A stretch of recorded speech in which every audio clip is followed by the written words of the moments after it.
Patuloy na nagbubuga ng abo ang bulkang Canlaon sa Negros Island, ayon sa Philippine Institute of Volcanology and Seismology o PHIVOLCS.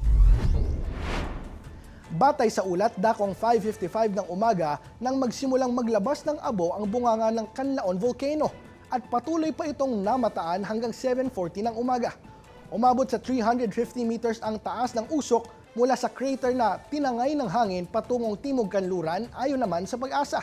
Ayon sa PHIVOLCS, tugma pa rin ito sa Alert Level 2 na nangangahulugang may katamtamang pag-aalboruto ang bulkan, ngunit wala pang senyalis ng malakas na pagsabog. Dagdag pa ng PHIVOLCS, paulit-ulit na ang ganitong ash emissions mula nang pumutok ang Canlaon noong 2024. Tiniyak din ng PHIVOLCS na wala pang indikasyon ng paparating na mas matinding pagsabog habang patuloy nilang minomonitor ang galaw ng bulkan gamit ang kanilang IP camera sa Canlaon City Observatory. Sa kalahati lamang ng 2025, mahigit 30 beses na umano itong nagbuga ng abo, kung saan ang pinakamataas ay umabot pa sa 1,000 meters.